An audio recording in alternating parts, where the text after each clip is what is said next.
Thank you. I'm now going to recognize myself for some questions. Mr. Cravens, Wisconsin is currently served by minority business development agencies located in Detroit and Chicago. We are working on changing that and hope to have good news from the MDBA soon in response to the announcement of anticipated new locations in 6 states. As Undersecretary, would you make opening and supporting new offices in states that do not have them, like Wisconsin, a priority? Absolutely, Senator. Thank you for your question, and thank you for your support. Senator, I hope I'm confirmed and in the job so I can come with you and we open that center in the great state of Wisconsin. But yes, ma'am, the act is very clear. Congress has said they want MBDA to touch people and meet people where they are, and in all states. And so, as I've said before, I think through technology, we can do that.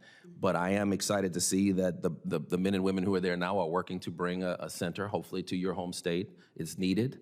And I look forward to working with you and your team to make sure it's successful. Thank you.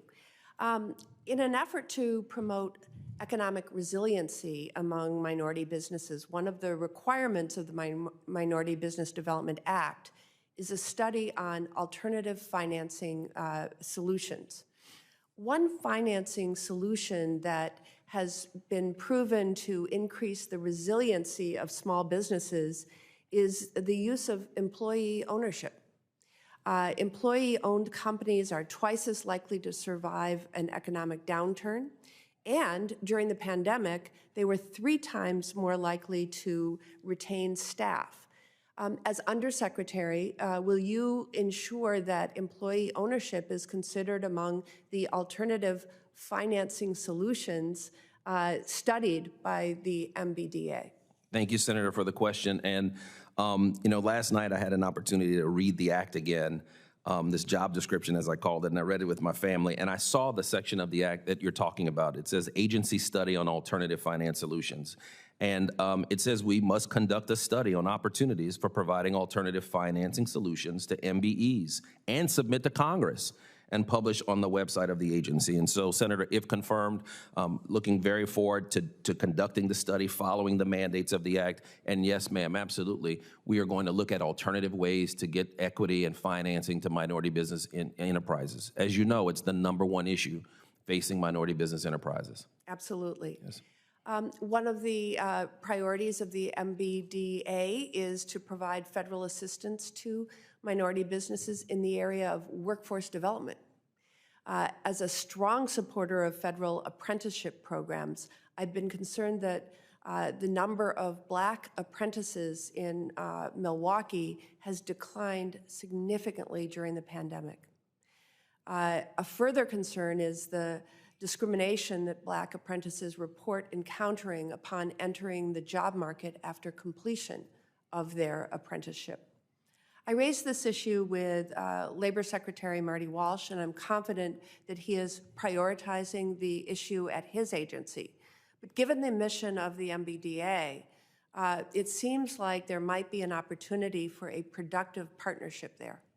Would you commit to working with Secretary Walsh to connect apprentices to minority businesses served by the MBDA? Thank you for the question, Senator. And as an urban leaguer, as you know, apprenticeships is a big part of what we do. And you're right, I'm concerned with the numbers that I'm seeing across our great country. Yes, ma'am, I absolutely commit to working with Secretary Walsh, and I'll go further, Senator, with other members of the administration as well in their departments, DOD, the Department of Transportation, to work on apprenticeships across the government.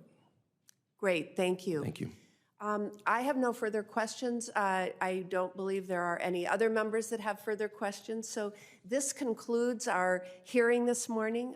Thank you, Ms. Feliz and Mr. Cravens, for appearing before the committee today and for your continued commitment to public service.